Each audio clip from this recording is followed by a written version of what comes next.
Hello everyone, it's me again, and I'm here to review another piece of ordnance in my collection. This particular piece is not new, however it's not old either. I got it during the middle of my collection, if you will, when I was in Spain. There was a flea market there that I used to go to practically every weekend with my dad, and I found a military antique shop. And most of it was uniforms, as with, most of the military antique shops. However, this guy did have a few shells. And I picked this one up there, and it took me a while actually to figure out what it was, even though it's fairly common in ordnance collections. I've seen a lot of collections online that have these in it because millions and millions and millions of them were made in World War One. This is a German 7.7 centimeter cannon round, and this particular one is dated 1915. There's the head stamp for you.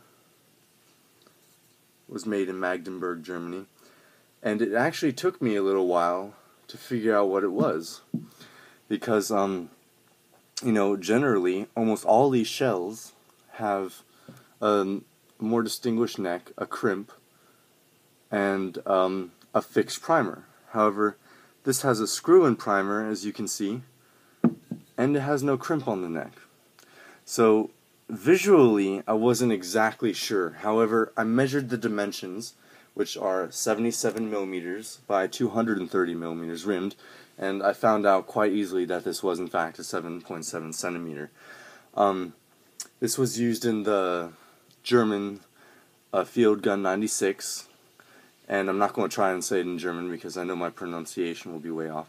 However, I'll post pictures at the end with the actual name. And to this day, I know what it is. However, I don't know what type of shell it was. As I stated in my previous video, if you watched it, I actually mentioned this shell, that it may have, in fact, been used twice. Because during the end of the war, late 1917 and 1918, to save resources, the Germans were reusing old brass casings and reworking them, cutting out the set primer and putting in a screw-in one. And this one may be a reworked case that was used in 1915 and then later in another year during the war. However, it's not confirmed. I shall be doing more research on it soon.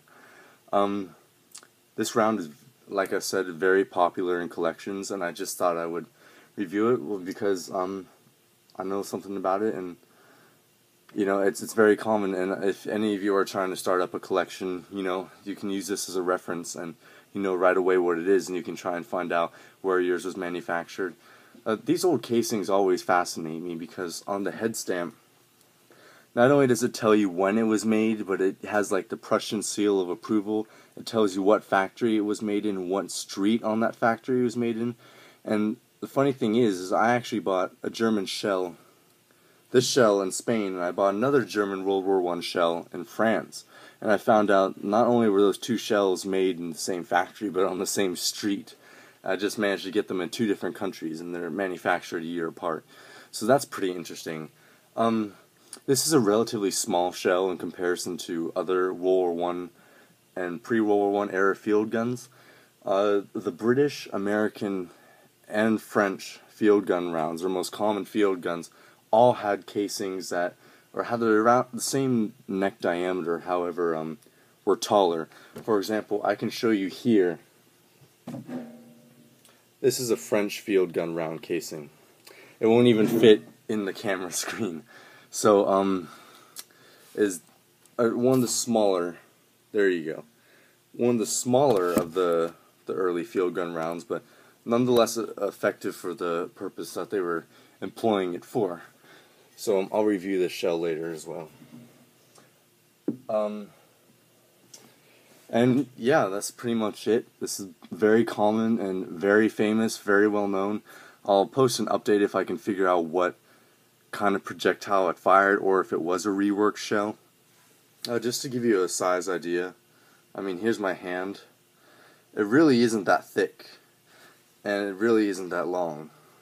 However, it did have a pretty good range. Here's the inside of it. I doubt you can see.